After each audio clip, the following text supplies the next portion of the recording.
What would you do if the person you trusted most in this world was secretly destroying your life behind your back? Not a stranger, not an enemy, your husband. This is the story of a woman named Claire. And for 3 years, she said nothing. She smiled. She cooked dinner. She acted normal. But she was watching. She was collecting. She was waiting. And when the moment came, she didn't just leave. She made sure he had nothing left. Stay with me, because this story will change how you think about patience and power. Claire was 34 years old when she first noticed something was wrong. She and Daniel had been married for 6 years, 2 kids, a house in the suburbs, a life that looked perfect from the outside. But small things started adding up. Late nights at work, 3-4 times a week, a phone that was always face down, a passcode that suddenly appeared on his laptop, weekends where he needed space. Claire wasn't stupid. She knew what these signs meant, but she also knew something most people don't. If you react too early, you lose. If you wait and watch, you win everything. So she made a decision that most people would never have the strength to make. She decided to wait. First, she opened her own bank account, secretly, in a different bank. Every month she moved a small amount, not enough for him to notice, just enough to matter later. Second, she took photos, screenshots of his messages when he forgot to lock his phone, dates, times, names. She kept everything in a folder on a cloud account he didn't know existed. Third, she went back to school. Online courses. At night, after the kids slept. Accounting, business management. Daniel thought it was just a hobby. He had no idea his wife was building a life without him, brick by brick. 1 year passed, then 2, then 3, and the whole time she smiled across the dinner table. She asked about his day. She acted like everything was fine, because the best revenge isn't anger, it's preparation. It was a Tuesday morning in November when Claire finally made her move. She had everything ready. She called a lawyer, one she'd been consulting privately for 4 months.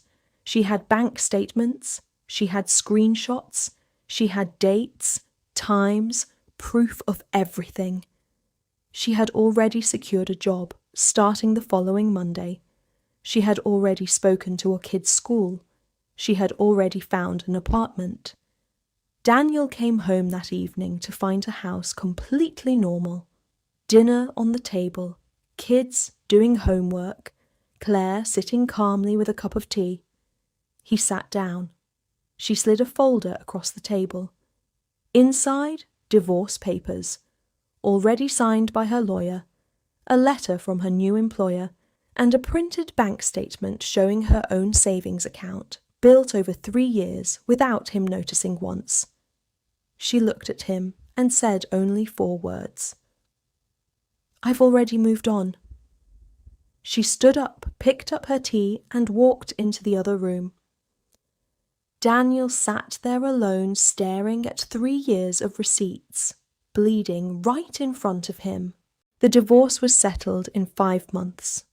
Because Claire had documented everything, the settlement was entirely in her favour. She got the house, she got primary custody, she got financial support.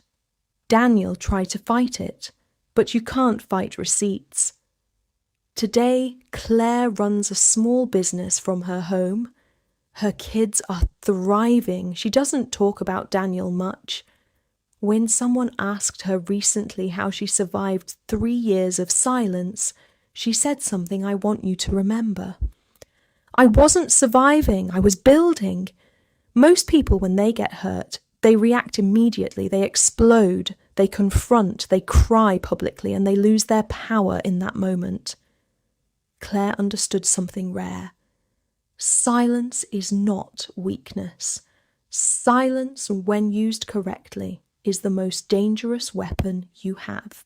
But Claire's story raises a question most people never ask themselves. What if you had done the same thing? What if, instead of reacting the moment you felt that first sting of betrayal, you had paused? What if you had taken that pain and turned it into a plan? Most of us are taught that silence means weakness, that if you don't speak up immediately, you're allowing it. But there's a different kind of silence, not the silence of fear, not the silence of not knowing what to say. The silence of someone who already knows exactly what they're going to do and is simply waiting for the right moment. Claire called it her quiet power. And here's what's remarkable. In the 3 years she spent preparing, something unexpected happened. She stopped being angry, not because she forgave him, but because she was so focused on building her future that his betrayal became almost irrelevant. She said in an interview later, "By the time I handed him those papers, I genuinely didn't hate him anymore. I had outgrown him completely. The revenge wasn't even the point. The person he became, that was the point." That's the part nobody tells you about silent revenge. Done right, it doesn't just hurt the person who wronged you, it transforms you completely. And that transformation, that's the real receipt. If this story hit different, if you've ever been betrayed by someone you completely trusted, subscribe to Bleeding Receipts. Every week we bring you stories like Claire's, real, raw, unfiltered, because betrayal always leaves proof. And we read every receipt.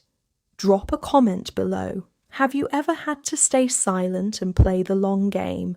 I read every single comment. See you in the next story.